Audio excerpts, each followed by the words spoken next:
Merci beaucoup Bernard. Donc, je vais essayer de, de répondre à cette question qui est quand même très difficile et vous verrez, je ne suis pas sûre que vous repartirez avec des éléments très précis parce que je pense que tout s'adapte et tout doit être adapté à chaque patient et non pas malheureusement avec des éléments très prédéfinis. Donc voici mes conflits d'intérêts. Alors, en fait, au départ, si on veut savoir à qui prolonger, il faut aussi définir combien de temps on va garder la double antiagression plaquettaire en 2015, après l'implantation d'un stent actif. Est-ce qu'on peut raccourcir et le faire aux alentours de 6 mois, donc moins de 12 mois? Eh bien, on a eu des tas d'études auparavant qui ont montré que lorsque l'on compare 6 mois versus 12 mois, eh bien vous voyez que l'on a les mêmes événements thrombotiques. Par contre, on diminue les hémorragies et on a aussi un élément donc, important sur les AVC. Donc, de ce fait, on semble s'orienter vers un raccourcissement de la double antiagression plaquettaire. Alors, comme vous le savez, on a en France réalisé, et puis ensuite avec des centres européens et de Middle East, on a réalisé une belle étude, et je remercie les centres qui ont participé, qui est italique, et qui a donc comparé 6 mois versus 2 ans de cette double antiagression plaquettaire après la mise en place d'un stent. Alors le stent, pour essayer de réduire l'échantillon, était un seul stent, qui était le stent Science. L'étude a commencé en 2008, et de façon à, puisqu'à cette époque-là, on était vraiment 12 mois, voire plus, on avait donc sélectionné des patients de façon à ce qu'ils soient protégés lorsqu'ils arrêtent le Plavix, qu'ils soient protégés par l'aspirine, donc on les a testés.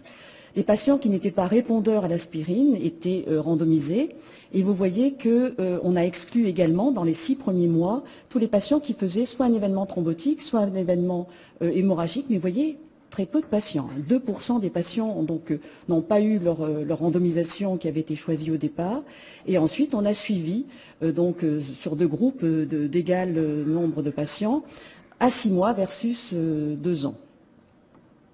Et donc, on a également suivi le groupe des patients qui étaient sensibles à non résistants, qui étaient résistants à l'aspirine, pardon.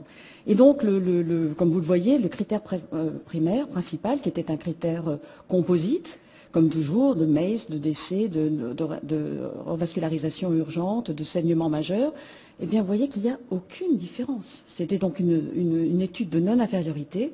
On a obtenu cette étude, cette non-infériorité de façon très très large, et vous voyez qu'il n'y a aucune différence. Et surtout, ce qui est très impressionnant, c'est le nombre d'événements.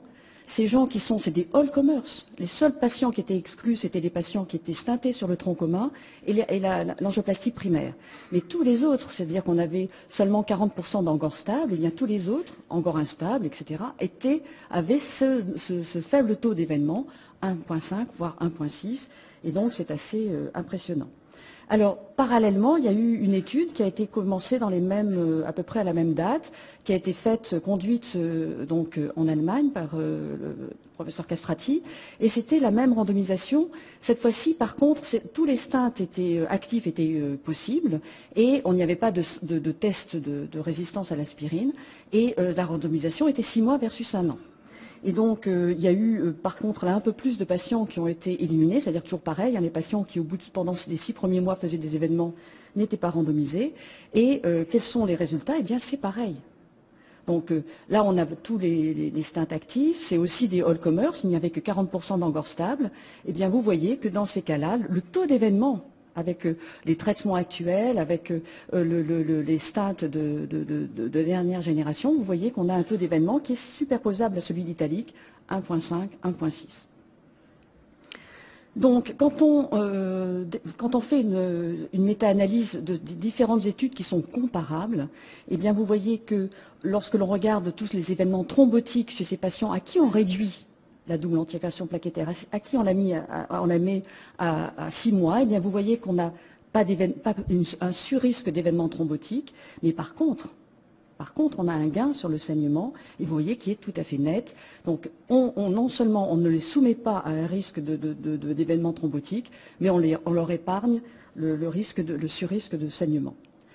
Bon, là-dessus, est-ce que quand même, est-ce qu'il n'y a pas des études, est-ce qu'on n'a pas des éléments qui nous disent, attends, c'est pas tout à fait vrai, il vaut mieux le prolonger au-delà de 1 an.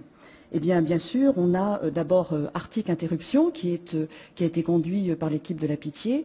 Et donc, dans cette étude qui a été publiée dans le Lancet de l'année dernière, on voit que donc ils avaient pris donc des patients au bout d'un an et ensuite ils les ont randomisés, donc des patients qui avaient été stables, et ils les ont randomisés avec ou non la prolongation de la double antiagression plaquettaire. Eh bien, là encore, vous voyez qu'on a peu de différence en ce qui concerne le endpoint primaire, donc avec donc aucune différence sur les deux éléments. Mais par contre, toujours pareil, on a un surrisque de saignement. Donc on ne les protège pas plus, mais on les fait plus saigner. Et là-dessus est arrivée l'étude DAPT des Américains, donc conduite par Laura Mori, et qui, elle, a comparé donc un an versus 30 mois. Et donc c'était un petit peu pareil dans le principe, c'est-à-dire que c'était des patients qui étaient stentés. Alors elle n'a présenté que le groupe des stents actifs, il y a aussi un groupe de stents de BMS. Et donc chez ces patients, donc ils ont screené 22 000 patients. Et puis pendant un an, ils ont éliminé tous les patients qui faisaient un événement, qu'ils soient thrombotiques, qu'ils soient hémorragiques. Donc en fin de compte, puis après il y a eu les retraits de consentement, alors soit volontaires, soit par le médecin, donc ça on ne sait pas. En tout cas, des 22 000 patients initiaux, on n'en a plus que 9 000. Et ces 9 000 ont été randomisés un an versus 30 mois. Donc vous voyez, là par contre, on a bien sûr beaucoup plus de patients que dans les deux études européennes, mais le design est totalement différent. Alors, les stents utilisés étaient en 60% à peu près de stents de dernière génération, et la majorité du traitement était le clopidogrel. C'est des études qui ont commencé en 2008, donc c'est des études dans lesquelles on n'avait pas encore tout à fait tout le temps les nouvelles thiénopéridines. Et donc, quels sont les résultats de cette étude? Eh bien, comme vous le voyez, cette étude va nous dire, attendez, quand vous faites une prolongation, j'ai des patients hyper stables, pendant un an, ils n'ont rien fait. Si on continue leur double antiagression plaquettaire, en fait, c'est donc une sorte de prévention secondaire. On n'est plus dans la gestion du stent, on est juste dans la gestion de la maladie coronaire. Eh bien, on voit que vous diminuez le taux d'événement. Donc, après tout, c'est très bien. Vous diminuez aussi la thrombose de stent, mais avec un petit rebond quand vous arrêtez aux 30 mois. Donc, ils ont fait 3 mois de plus. Et on a un petit rebond chez les patients qui arrêtent définitivement leur deuxième antiagression plaquettaire. On a un rebond sur la thrombose et sur les MACE. Mais, pareil, comme vous le voyez, on a un excès de saignement et qui n'est pas négligeable. Et ce ne sont pas des saignements simplement des pétéchies ou des hématomes, ce sont des saignements graves. Et cet excès de saignement est largement significatif. Quand on regarde maintenant la mortalité, alors c'est sûr, il n'y a pas d'augmentation de la mortalité cardiovasculaire. Mais on a une augmentation de la mortalité globale.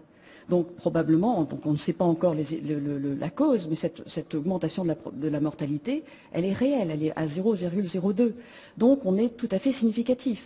Donc c'est sûr que pendant la présentation au Congrès, il y a eu 10 minutes supplémentaires qui lui a été accordées pour essayer d'expliquer que cet élément était nul, ça n'avait aucune incidence et c'était le hasard. Donc on peut se demander à ce moment-là si le gain qu'elle avait sur les MACE n'était pas aussi des hasards et si le gain qu'elle avait sur les thromboses de stent n'était pas du hasard. Donc on a quand même un petit élément qui nous fait, qui nous inquiète sur l'importance de ces saignements. Donc quand on analyse bien l'ensemble des éléments de DAPT, qui est quand même la plus belle étude, parce qu'elle a enrôlé beaucoup de patients, eh bien on voit que l'on a donc cette majorité de saignements et de décès. Quand on fait par contre une méta-analyse sur toutes les études qui se ressemblent et qui ont ça, on voit que cet excès de mortalité est toujours retrouvé. Donc on a quand même une alarme dans cette prolongation de la double antiagression plaquettaire. Donc ces saignements, on le sait maintenant depuis les études, notamment depuis Grèce, on sait que ces événements, ces saignements ont un impact, et ont un vrai impact sur la mortalité, comme vous pouvez le voir. Et puis, ce ne sont pas tellement les saignements liés à la voie d'abord de la coronarographie, à la voie d'abord que l'on pense, c'est-à-dire radiale ou fémorale, c'est aussi lié, et essentiellement lié à des saignements qui sont internes. Et donc, ce sont ces saignements-là qui sont ennuyeux. Alors, en quoi ils sont ennuyeux? Alors, je reprends le schéma qui m'a beaucoup plu, qu'a présenté Gabriel Steg aux Journées européennes. Donc, la mortalité d'un patient, elle est liée au risque propre du patient, ça, on en est tous convaincus. Mais les saignements interviennent. Et pourquoi ils interviennent? Parce qu'ils vont agir sur plusieurs éléments. Ils vont entraîner une anémie, un choc, ils vont entraîner des transfusions, et ils vont entraîner l'arrêt des antiagrégants. Et du coup, on va avoir donc une réaction ischémique, inflammation et thrombose qui vont être responsables possiblement de la mortalité de nos patients. Donc, quand on reprend les guidelines que nous a présentés Jean-Philippe Collet hier, très brillamment, vous voyez que les guidelines sont en faveur de ce qu'on a trouvé en Europe, heureusement, c'est des guidelines européennes, et donc on est arrivé à 6 mois pour des DES, à 1 mois après DES.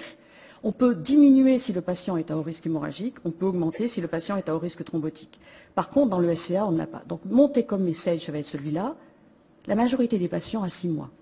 Par contre, on va prolonger chez des patients qui ont un événement thrombotique, chez des patients qui ont des mauvais DES, entre guillemets, des DES de première génération, qui sont traités par des BMS, ou des patients qui sont à haut risque thrombotique, à faible risque hémorragique, et puis les patients à haut risque anatomique, tronc commun, longue lésion, etc. Et le raccourcissement de la durée, eh bien, c'est d'après des DES de nouvelle génération, chez des patients qui sont à haut risque hémorragique, on peut sans conteste raccourcir la durée et être inférieur à 6 mois.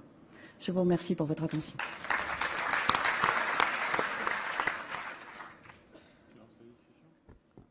Merci beaucoup, Martine.